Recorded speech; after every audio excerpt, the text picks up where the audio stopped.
Bago tayo magsimula, huwag kalimutang mag-like at share. Kung nagustuhan ninyo, mag-comment sa ibaba. Maraming salamat, let's go, ituloy na natin ang kwento.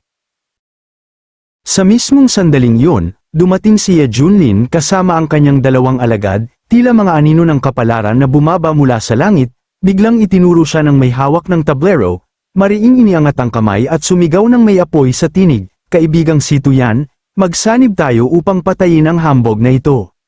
Ang binatang nakabughaw sa kanyang tabi ay nagmamadaling napasigaw, "Binata, narito na siya." Ngunit sa halip na tapang, malamig na takot ang bumalat kay Si Tuyan, namutla ang kanyang mukha, tumulo ang pawis na parang yelo sa kanyang pisngi, ang pressure na nagmumula kay Ye Junlin ay tila bundok na bumagsak sa kanyang dibdib, nakakatakot, nakakapanghina, bago pa man magtagpo ang kanilang mga puwersa, sumagi na sa isip niya ang pagtakas.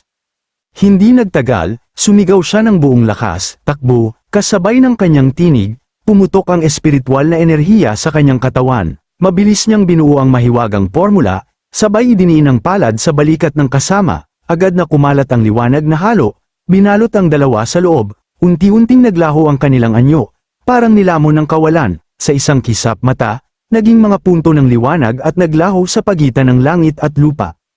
Bago tuluyang mawala, umungal si Si Tuyan, emperador ng langit, "Hintayin mo lang, hindi ako takot sa binatang ito. Ito ay estratehikong pag-urong, hintayin mong tipunin ko ang lahat ng muling nabuhay at gamitin ang singsing ng kaayusan upang mahuli kayong lahat ng sabay-sabay."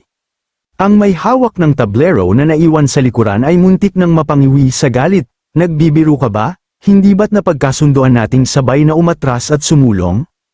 Samantala, unti-unting lumakad si Ye Junlin palapit sa kanya. Nagngalit ang ngipin ng may hawak ng tablero, ang mga matay naglalagablab sa puot. "Mahusay, dahil sa iyo, nasira ang aking dakilang plano ng kapalaran. Tinakat mo pa ang mga kapwa kong nakikidao hanggang sa tumakas. Kahit isugal ko ang aking buhay ngayon, papatayin kita." Ngumisi si Ye Junlin, malamig ang sulok ng kanyang labi. "Oh, mabilis tumakbo ang taong yun kanina. Dahil sabik ka ng mamatay, uunahin kita." Agad na umungal ang may hawak ng tablero, sa sandaling iyon, bumulwak ang dugong pula na liwanag mula sa kanyang katawan, pumutok ang lupa, sumabog ang malalaking bato paitaas, ang marahas na espiritual na enerhiya ay nagbago sa isang halijing mapula-ugoy na liwanag, umakyat sa langit na tila sinusubukang punitin ang langit at lupa. Bahagyang nagbago ang ekspresyon ni Hong Chenny at Li Wuji na nakatayo sa malayo, samantala, si Fairy Chin na nasa tabi ay napaluhod sa pagkabigla.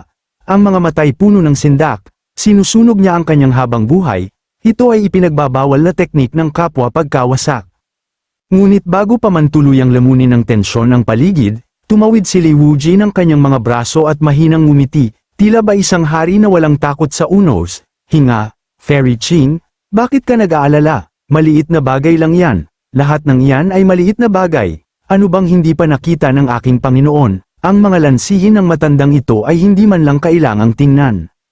Boom! Sumabog ang dugong pula na liwanag mula sa katawan ng may hawak ng tablero, patuloy na lumalakas na parang nag-aalab na bulkan. Mula rito, isang pulang dugong dragon ang umungal, sumugod na may dalang walang katapusang masamang enerhiya at lila-ugong kidlat na palm unit sa himpapawid. Ang anino ng dragon ay pumulupot sa higanteng haligi ng liwanag, at ang pressure nito ay yumanig sa langit at lupa.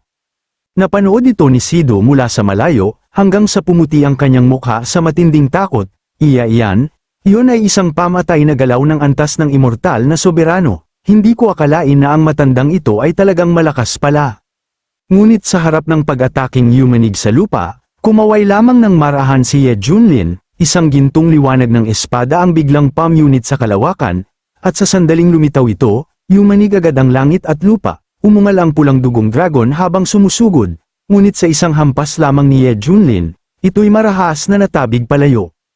Ang aura ng espada ay palm unit sa mataas na kalangitan, may dalang hindi mapigilan at mapagmataas na pressure, kasabay ng pumutok na pagyanig, ang dugo at kidlat sa paligid ng matandang nakaitim ay sumabog ng paulit-ulit, nayanig ang kalawakan habang ang hindi mabilang na espiritual na enerhiya ay naduraj ng puwersa ng espada. Ngunit sa sandaling inakala ng lahat na ang matanda ay nilipol na ng iisang hampas, may hindi inaasahang nangyari sa loob ng pulayugang haligi ng liwanag. Ang matandang nakaitim ay biglang bumuo ng mga panalangin gamit ang kanyang mga daliri. Malamig ang titig na nakatutok kay Ye Junlin, tila isang Diyos ng kamatayan na bumaba sa lupa. Bata, ang aking katawang chest daw ay hindi mo basta-basta masisira. Sa harap ng aking chest daw, kamatayan lamang ang naghihintay sa iyo. Sa kanyang sigaw, agad na nagbago ang aura sa paligid, parang nagising ang mga Diyos ng digmaan. Bahagyang itinaas ni Ye Junlin ang kanyang kilay, may bakas ng interes sa sulok ng kanyang bibig. Oh, ito ay medyo kawili-wili. Kasabay nito, ang pulayugang dugo sa himpapawid ay nagsimulang umikot ng pabagsik, sunod-sunod na napakalaking anino ng espada ang nagpakita, bamalat sa buong langit at lupa. Nakatayo si Ye Junlin sa gitna ng pormasayon ng espada, ang kanyang itim na damit ay lumilipad, ang pilak na buhok ay umuugas sa malakas na hangin, nagsalita siya ng walang kibo, malamig at mapagmataas. Chess, daw, hindi ba, sa ilalim ng aking espada, lahat ay pawang putik at aso.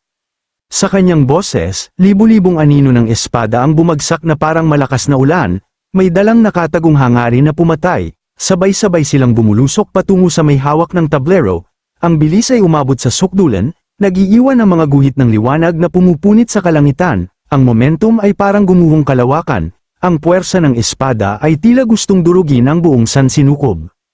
Agad na nanliit ang mga mata ng may hawak ng tablero, ang kanyang dalawang daliri na bumubuo ng panalangin ay nagyelo sa himpapawid, hindi makapaniwala, siya ay napasigaw sa pagkagulat, ikaw ay talagang nakabasag nito. Si Ye Junlin ay nakatayo lamang doon, dahan-daang itinaas ang kanyang kamay, ang kanyang boses ay sobrang kalmado ngunit nakakasakal, akala mo ba ay kayang pigilan ako ng tigre at dragon na ito? Pagkasabi niya, lalong pumangit ang ekspresyon ng matanda. Bata, huwag kang mayabang, malamig ang kanyang sigaw, walang hanggang tablero. Biglang nagbago ang espasyo sa paligid ni Ye Junlin, lumitaw ang mga linyang bughaw at puti sa kawalan, nagkakaugnay na parang walang hanggang tablero, ganap na nakapalibot sa kanya mula sa itaas, ibaba, kaliwa, at kanan, tila isang kulungan ng kapalaran na walang makakatakas. Sa isang kisap mata, si Ye Junlin ay nakulong sa loob ng isang higanteng mundo ng tablero, isang kulungan ng kapalaran na walang makakatakas, ngunit siya ay nanatiling ganap na hindi natitinag, nakapamaywang ang kanyang mga kamay sa likod, malamig ang titig na lumibot sa buong pormasayon bago siya nagbitaw ng mahinang tawa, naglakas loob ka pang magpakita ng ganyang mababang uri ng pormasayon sa harap ng isang dalubhasa. Sa loob ng walang hanggang tablero, biglang bumulwak ang mga alon ng lila-ugong puwersa ng espada. Ang hangerang pumatay ay umikot sa isang higanteng buhawi, paulit-ulit na pinupunit ang mismong tela ng espasyo. Sa labas, nagbago ng husto ang ekspresyon ni Si Tuyan at Chiba Xiao. Agad silang tumawag, Senior Ye, ngunit si Li Wuji ay tumawa ng may kumpiyansa, mga probinsyano nga namang hindi pa nakakakita ng mundo. Ang katawan ng aking Panginoon ay madali bang matrap, biro lang. Sa loob ng tablero, umalingaw-ngaw ang marahas na pagsabog, ngunit sa sumunod na sandali, muling lumitaw ang anyo ni Ye Junlin sa kawalan, dahan-dahan siyang nagsalita, malamig at nakakasakal, akala mo ba ay kayang sirain ng ganyang kaina-hinalang lansihin ang aking katawan? Natulala ang matanda, nagsimulang manginig ang kanyang boses, paano ito nangyari? Isang pagsabog ng antas ng immortal na soberano, ngunit ikaw ay ganap na walang sugat, anong klaseng halimaw ka ba? Bumuhos ang malamig na pawis sa kanyang mukha, naalala niya ang mga bulong-bulungan noon, nanlaki ang kanyang mga mata, kaya totoo pala, ikaw nga ang emperador ng langit, tanging isang emperador na immortal lamang ang makakagawa nito. Ngunit si Ye Junlin ay tumingin lamang pababa, puno ng pagkainip ang ekspresyon, matanda, may iba ka pang lansihin, gamitin mo na lahat ngayon. Nagmamadali ako. Nagngalit ang ngipin ng matanda, biglang bumuo ng mga panalangin gamit ang dalawang kamay. Ang mga itim at puting pyesa ng tablero ay nagpakita sa himpapawid. Bumuhos ng marahas. Pagkatapos, siya ay umungal, ginawang mga tao ang mga pyesa, sa malakas na putok, lumitaw ang mga figurang nakaitim, bawat isa'y may dalang sable at panangga, nababalot ng makapal na masamang enerhiya habang sumugod kay Ye Junlin. Ngunit sa harap ng hukbo ng mga Panginoon ng Kalangitan, si Ye Junlin ay hindi man lang umiwas, kumaway lang siya ng marahan, at isang napakalaking gintong liwanag ang agad na kumalat sa buong langit at lupa, sumabog ang alon ng pagkabigla, tinaboy ang lahat ng sumusugod pa atras, kaya't hindi sila makalapit kahit kalahating hakbang. Biglang nagbago ang ekspresyon ng matanda. Sa mga bagong tawag na tao at general, isa ang tahimik na lumalayo sa likuran. May mali, sigaw ni Fairy Chen mula sa malayo, iba ang kanyang aura sa iba. Agad ding nag-react si Hong Chenny, talagang walang hiya ang matandang ito. Hanggang ngayon, gusto pa rin niyang magpanggap na ordinaryong tao para makatakas.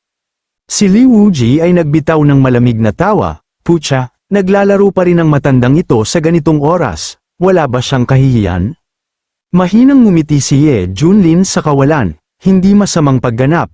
Ngunit ano ang silbi? Itinaas niya ang kamay at itinuro pababa. Boom!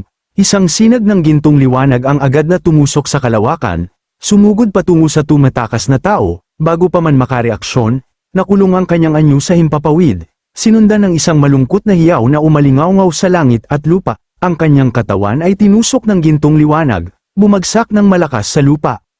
Dahan-daang lumakad ang grupo ni Ye Junlin, si Li Wuji ay nagsalita na may pagkadiri, sa wakas ay tapos na, ang matandang ito ay marunong talagang magpahirap sa tao, agad na yumuko si Chiba Xiao kay Ye Junlin, ang mukha'y puno ng tuwa kaya't magulo ang kanyang mga salita. Senior Ye, sa eksenang ito, ang aking paghanga sa iyo ay parang walang katapusang umaagos na tubig ng isang ilog, at parang rumaragasang baha na umaapaw sa pampang, ganap na hindi mapigilan kapag nakalabas na. Sa puntong ito, makikitang natulala sina Li Wuji at Hong Chenny, tumutulo ang pawis sa kanilang mga mukha, tila ba pinipiga ng bigat ng kapalaran. Samantala, si Fairy Ching ay bahagyang natigilan ng maramdaman niya ang pagdating ng panibagong nilalang, agad siyang napatingin kay Ye Junlin, at doon, nagtanong ang emperador ng langit kung ano ang nangyayari sa kanyang mga kasama. Mula sa itaas, bumungad ang hukbo ng mga bagong cultivator mula sa Xuantian Holy Land. Ang kanilang presensya ay parang ulap na bamalat sa buong kalangitan, mabigat at nakakatakot. Dito, nanginginig ang tinig ni Fairy Ching nang kanyang sabihin, si Jiang Tianmeng, nagsimula na siyang gumawa ng hakbang upang umatake sa Xuantian sect. Ang eksenang ito ay tila hudyat ng panibagong yugto ng digmaan, isang pagdating ng puwersang hindi basta-basta, at isang babala na ang kapalaran ng Xuantian sect ay nakabitin sa gilid ng bangin.